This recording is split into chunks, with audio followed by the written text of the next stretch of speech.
ஞானானந்தமயம் தேவம் நிர்மலஸ்படிகாகிருதியும் ஆதாரம் சர்வ வித்யானாமயக்ரீவம் பாஸ்மகே. அஸ்ட்ரோ டிவி நேயர்களுக்கு அஸ்ட்ரோ கேஎஸ்ஐங்கரின் பணிவான நமஸ்காரங்கள்.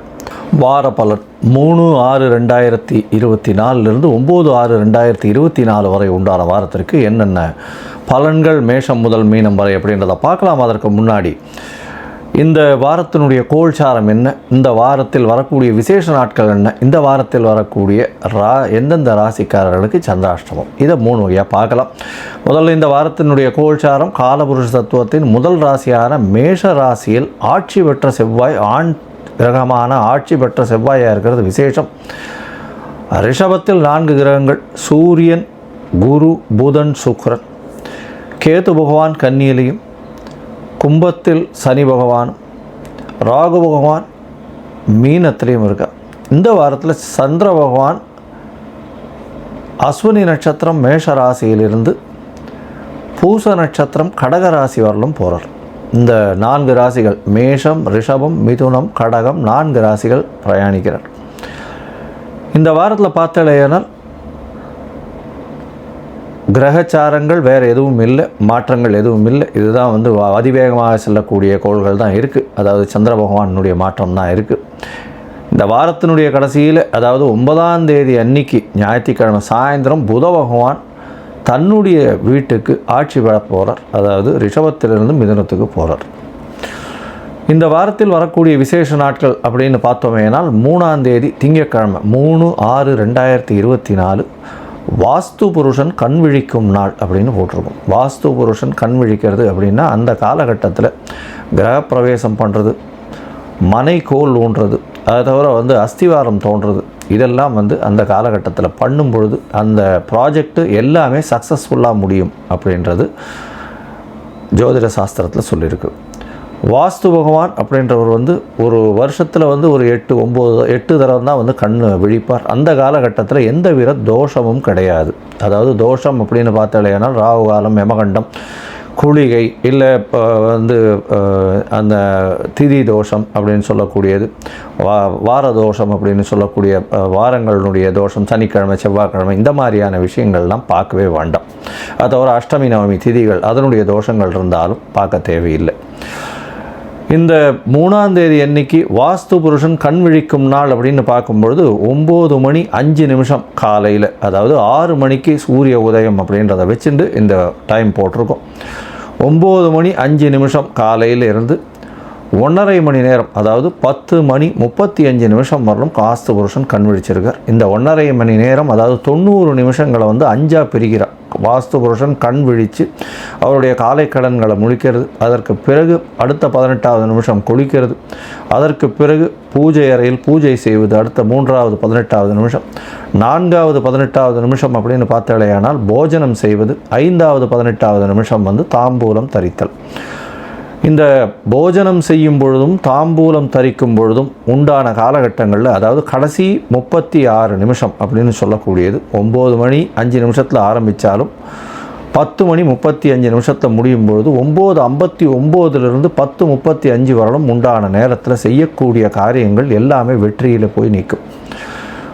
அதாவது இந்த ப்ராஜெக்ட் ஆரம்பிக்கிறீங்கன்னா கண்டிப்பாக வெற்றியை கொடுக்கும் அப்படின்றத சொல்கிறோம். ஏன்னா வாஸ்து புருஷன் கண் விழிக்கும் பொழுது எந்த ஒரு மன பூஜையை போடும் பொழுதும் அது வெற்றியில் கொண்டு போய் விடும்.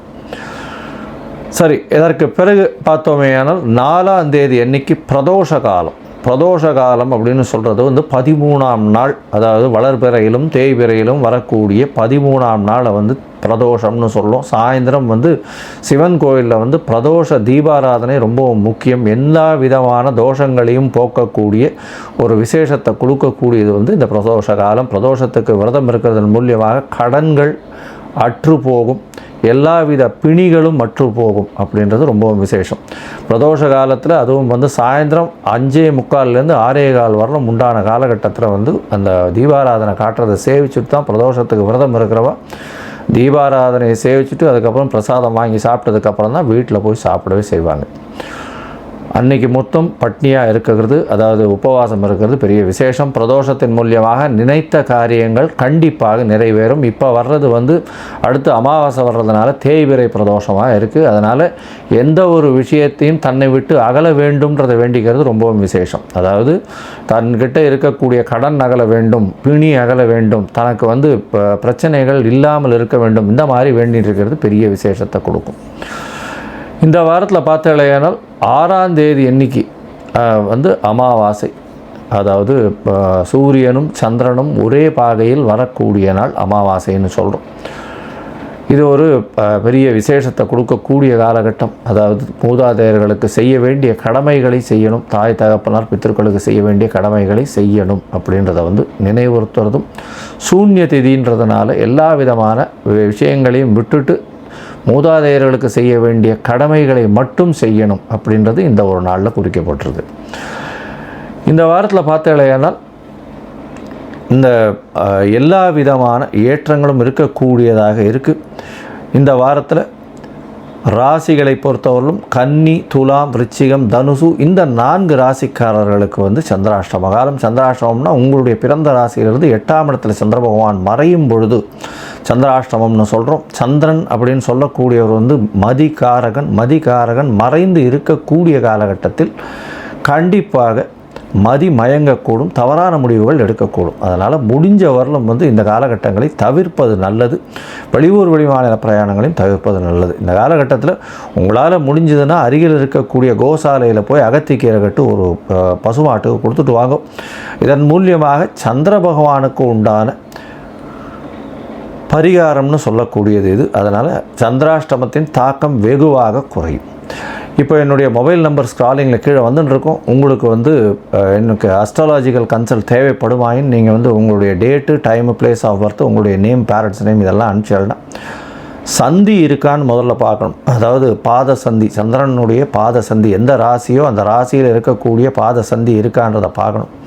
லக்ன சந்தி இருக்கான்றதை பார்க்கணும். அதற்கப்புறம் உங்களுடைய ஜாதகத்தை போட்டு நீங்கள் என்ன நட்சத்திரத்தில் இருக்கீங்க, என்ன பாதத்தில் இருக்கேன்றதை பார்த்துட்டு கோச்சார பிரகாரம் இன்றைய நிலைமை எப்படி இருக்குது, உங்களுடைய தசாபுக்தி அந்தரம் சூக்ஷ்மம்லாம் எப்படி இருக்குன்றதை பார்த்துட்டு அதற்கு உண்டான பலன்கள் என்ன அப்படின்றதையும் அதற்கு உண்டான பரிகாரங்கள் எளிய வகையில் என்ன அப்படின்றதையும் சொல்கிறேன். என்னுடைய கட்டணம் என்னன்றதையும் அதில் சொல்கிறேன். இப்போது மேஷம் முதல் மீனம் வரை 3/6/2024 9/6/2024 வரலும் உண்டான வாரத்திற்கு என்னென்ன பலன்னு பார்க்கலாம். மேஷம், அஸ்வினி, பரணி, கிருத்திகை இந்த 3 நட்சத்திரம் 9 பாதங்களை கொண்ட ராசி. ராசியின் அதிபதி செவ்வாய் பகவான் ஆட்சி பெற்று போயிருக்கார். இந்த வாரத்தில் பெரிய ஏற்றம், எந்த ஒரு விஷயத்திலும் வெற்றி உண்டாகும். உடல் நலத்தில் நல்ல ஒரு ஏற்றம் இருக்கும். இவ்வளோ நாளாக ஒரு சின்ன பயம் இருந்துகிட்டே இருக்கும். என்னென்னா 12ஆம் இடத்துல செவ்வாய் பகவான் ராகுவோட சம்பந்தத்தில் இருந்ததுனால என்னடா இது பிரச்சனைகள் இருந்துகிட்டே இருக்குமேன்ற ஒரு பயம் இருக்கும். இப்போ அந்த பயமே இல்லாமல் வெற்றியின் நிச்சயமாக வெற்றி பெறக்கூடிய வாய்ப்பு உண்டு. பணத்திற்கு பஞ்சம் இருக்காது. ஏன்னா 2ஆம் இடத்துல 4 கிரகங்கள் 2ஆம் அதிபதியும் ஆட்சி பெற்று போயிருக்கார். தனகாரகனான சுக்கிரனும் தனஸ்தான அதிபதியான சுக்கிரனும் தனகாரகனான குருவும் சேர்ந்து இருக்கக்கூடிய காலகட்டம். சூரியனோட 5ஆம் அதிபதியான சூரியனும் 2ஆம் இடத்துல இருக்கிறது பெரிய விசேஷம். இந்த வாரத்தில் பார்த்தீங்கன்னா புதனும் உங்களுடைய ராசியில் இருக்கார். முயற்சிகள் அனைத்தும் வெற்றி பெறக்கூடிய காலகட்டமாக இருக்கும். புதிய வேலை கிடைக்கக்கூடிய காலகட்டம். 6ஆம் இடத்தில் இருக்கக்கூடிய கேது பகவான் புதிய முயற்சிகள், புதிய வேலையை உங்களுக்கு கொடுப்பார். அதை தவிர பார்த்தீங்கன்னா புதுசாக நீங்கள் எதுவும் பண்ணும்பொழுது அதில் ஒரு பெரிய ஏற்றம் இருக்கும். சிறிது தடங்கல்கள் இருந்தாலும் அதில் வெற்றி பெறக்கூடிய வாய்ப்புகள் நிச்சயமாக உண்டு. ஏன்னா குரு பகவான் உங்களுடைய ராசிக்கு 9ஆம் அதிபதி 2ஆம் இடத்தில் இருக்கிறதன் மூலியமாக நல்ல ஒரு ஏற்றம். குடும்பத்தில் நல்ல ஒரு அந்யோன்யம் இருக்கும். கணவன் மனைவிக்குள்ள நல்ல ஒரு ஏற்றம் இருக்கும். குடும்பத்தில் பணவரவிற்கு தட்டுப்பாடு இருக்காது. குடும்பத்தில் கணவன் மனைவிக்குள்ள எதிர்பாலினத்தவர் மூலியமாக நல்ல ஒரு ஏற்றம். பார்ட்னர்ஷிப் பிஸ்னஸில் நல்ல ஒரு ஏற்றம் இருக்கக்கூடிய காலகட்டம்.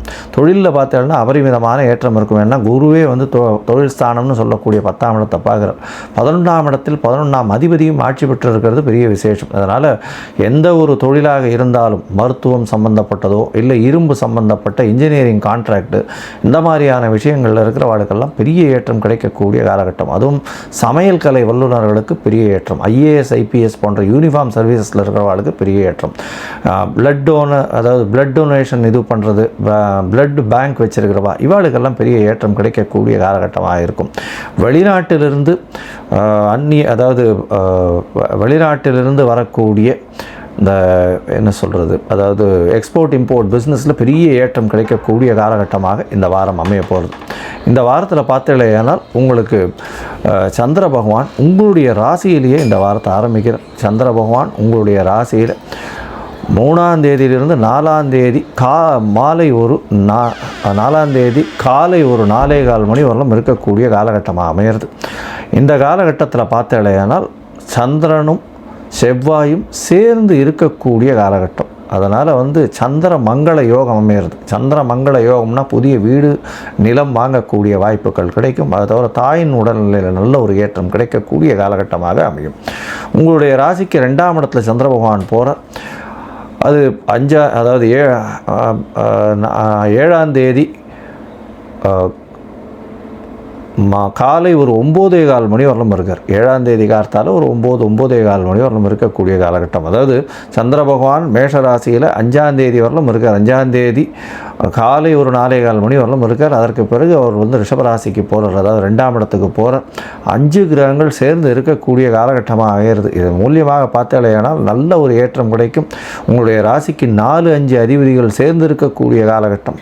3, 4, 5, 6 2, 3, 4, 5, 6 அந்த ஒரு ஹாஃப் ஆஃப் த இது ஃபுல்லுமே சேர்ந்து இருக்கக்கூடிய காலகட்டமாக இருக்கிறதுனால பெரிய விசேஷத்தை கொடுக்கக்கூடிய காலகட்டமாக அமைய போகிறது. பணவரவிற்கு பஞ்சம் இருக்காது. பேச்சில் நல்ல நளினம் இருக்கும். எல்லாரையும் பேச்சில் வெல்லக்கூடிய வாய்ப்புகள் நிச்சயமாக உண்டு.